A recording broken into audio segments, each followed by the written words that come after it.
रेश्मा जेव्हा कधी आईवडिलांच्या घरी जायची तेव्हा तिचे सामान पूर्वीपेक्षा दुप्पट यायचे.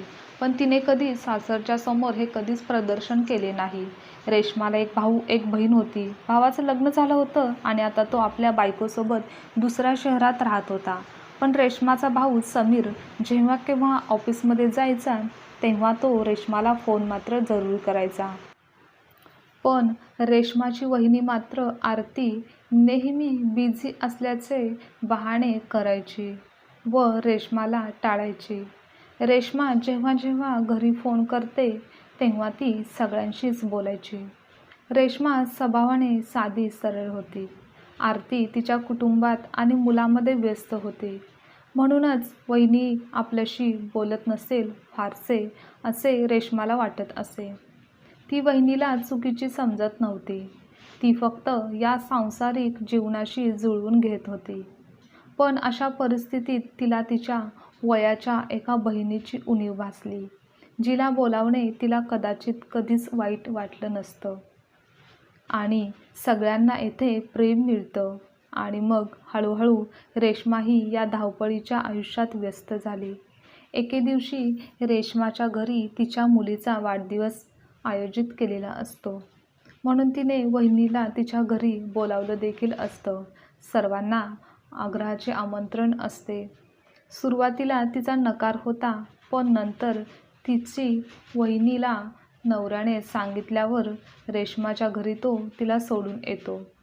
ऑफिसच्या कामासाठी काही वेळाने येतो असे सांगून तिचा नवऱ्याला यायला वेळ लागेल हे आता आरतीच्या लक्षात आलं होतं. त्यामुळे या संधीचा तिने पुरेपूर फायदा घेतला आणि ती सर्वांशी गप्पा मारत बसली. रेश्मानेही आरतीला काही काम सांगितलं नाही आणि सर्व कामे स्वतः पटपट करून घेतली आणि सेटल व्हायला सुरुवात केली. कार्यक्रम सुरू झाला. मुली, स्त्रिया, मुले येऊ लागली. काही वेळाने समरही आला. मग आरतीने त्याला पाहताच कामाला सुरुवात केली. आणि मग काय, महिलांमध्ये कुजबूज सुरू झाली की रेश्माची तर मजा आहे, तिला आरतीची मदत मिळते, पण आमच्या घरी आम्हालाच सर्व काही करावं लागतं. या सर्व गोष्टी रेश्माच्या कानावर गेल्यावर तिला खूप वाईट वाटलं. कारण तिने सर्व काम स्वतःच केलेलं असतं. पण तिने या विषयावर गप्प राहणेच त्यावेळेस योग्य मानले. काही दिवसांनी रेश्माच्या वहिनीचा वाढदिवस होता. त्यामुळे रेश्माने तिचे खूप छान अभिनंदन केले आणि ती दुसऱ्या शहरात असूनही तिने तिच्यासाठी एक छानशी छोटीशी भेटवस्तू देखील पाठवली. पण त्या दिवशी तिची वहिनी काही बोलली नाही. रेश्माला वाटत होतं की तिची वहिनी तिच्याशी छान वागेल, बोलेल, पण असं काहीच घडलं नाही. तिचा मूड कधीच सुधारणार नाही हे आता रेश्माच्या लक्षात आलं होतं. जेव्हा तिचा भाऊ हजर असतो तेव्हा तिची वहिनी छान छान बोलायची, पण जेव्हा तो नसतो तेव्हा वहिनीचे नाटके सुरू व्हायचे. ती वेगळीच वागायची. घरी कधी गेले तरी फारसा संबंध ठेवायची नाही किंवा मग मोजकेच तुटक वागायची.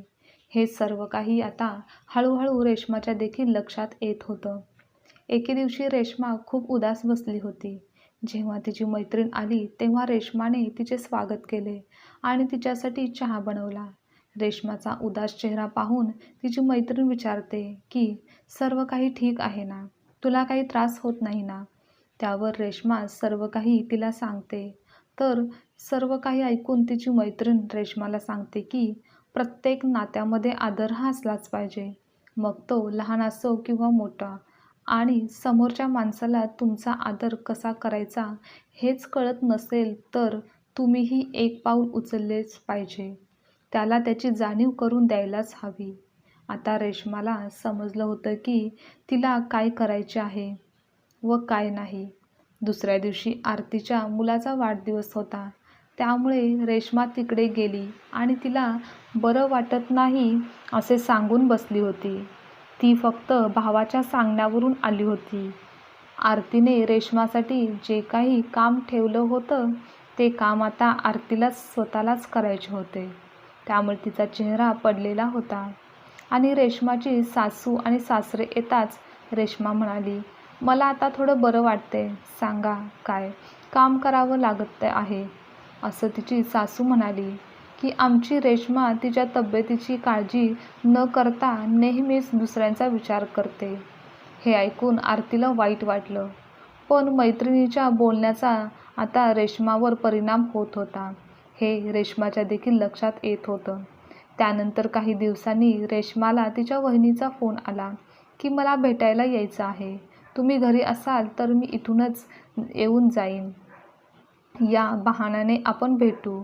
त्यावर रेश्मा लगेच म्हणाली की वहिनी, उद्या मला महत्त्वाच्या कामासाठी बाहेर जावे लागणार आहे. त्यामुळे मी भेटू शकणार नाही. मला माफ करा. रेश्माचे बोलणे ऐकून आरतीला वाईट वाटले. म्हणून तिने ठीक आहे असे बोलून फोन ठेवला. पण रेश्माच्या नवऱ्याला समजलं नाही की तिने असे का केलं. पण रेश्माला समजलं होतं की आतापासून तिला कोणाशी कसे आणि काय करायचे आहे व कसे वागायचे आहे. आणि शेवटी आपण प्रत्येकाकडून आदर मिळवणे आवश्यक आहे, हे लक्षात ठेवलं. आणि त्यापुढे ती नेहमी सर्वांशीच स्वतःचा मान सन्मान राखूनच बोलू लागली व तसे वागू देखील लागली. आजची कथा तुम्हाला आवडल्यास लाईक, शेअर, कमेंट करा आणि चॅनलवर नवीन असाल तर चॅनलला सबस्क्राईबसुद्धा नक्की करा.